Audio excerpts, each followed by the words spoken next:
હાંસોદ તાલુકાના ઇલાવ ગામે power grid લાઇનના કામને લઈને ખેડૂતોનો વિરોધ ફરી એકવાર ઉગ્ર બન્યો છે। ખેડૂતોએ આક્ષેપ કર્યો હતો કે પાવર ગ્રીડ ટાવરના કામ માટે તેમની મંજૂરી વિના ખેતરોમાં ગેરકાયદેસર રીતે રસ્તો બનાવી ભારે વાહનો અને મશીનરીની અવરજવર કરાતા ખેતીની જમીનને વ્યાપક નુકસાન થઈ રહ્યું છે। વડોદરાથી સુરત જિલ્લાના ઓલપાડ સુધી જતી પાવર ગ્રીડ લાઇન અંતર્ગત ટાવર ઉભા કરવાની કામગીરી ચાલી રહી છે। આ કામગીરીના વિરોધમાં આશરે 50 જેટલા ખેડૂતોએ એકત્ર થઈને વિરોધ પ્રદર્શન કર્યું હતું। ખેડૂતોનું કહેવું છે કે તેમની પૂર્વ મંજૂરી વિના કોઈ પણ પ્રકારની કામગીરી કરવામાં ન આવે તેમજ ખેતરોને થયેલા નુકસાનનું યોગ્ય વળતર તાત્કાલિક ચૂકવવામાં આવે। વિરોધ પ્રદર્શન દરમિયાન સ્થિતિ તંગ બનતા કાયદો અને વ્યવસ્થાની સ્થિતિને જાળવવા માટે પોલીસ સ્થળ ઉપર બોલાવવાની ફરજ પડી હતી। ખેડૂતો દ્વારા અગાઉ પણ 2 વખત યોગ્ય વળતરની માંગ સાથે પાવર ગ્રીડ લાઇનના કામનો વિરોધ નોંધાવવામાં આવ્યો હતો। તેમ છતાં હજુ સુધી તેમના પ્રશ્નોનું કોઈ સંતોષકારક નિરાકરણ આવ્યું નથી। હાલ ખેડૂતો અને કંપની વચ્ચેનો વિવાદ યથાવત રહેતા ખેડૂતો દ્વારા કામનો વિરોધ ચાલુ રાખવામાં આવ્યો છે। તંત્ર આ મામલે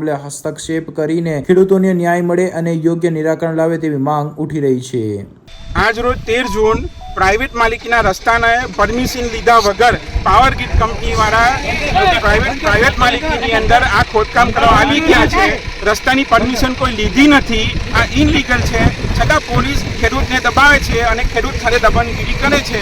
હવે સરકારના કર્મચારી છે, અધિકારીઓ છે, પોલીસ છે, એ ઇનલીગલ ઘૂસે છે અને પાવર ગ્રીડને બધો સપોર્ટ આપે છે અને ખેડૂતને સપોર્ટ નથી મળતો।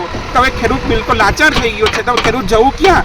ત્યારે અમે સવાલ કર્યો ત્યારે એવું જવાબ મળવો છે કે કોર્ટમાં જાઓ। હવે કોર્ટનો તો 10 વર્ષ પછી ચુકાદો આવશે, 10 વર્ષ સુધી આ રસ્તો નહીં વાપરે એ લોકો।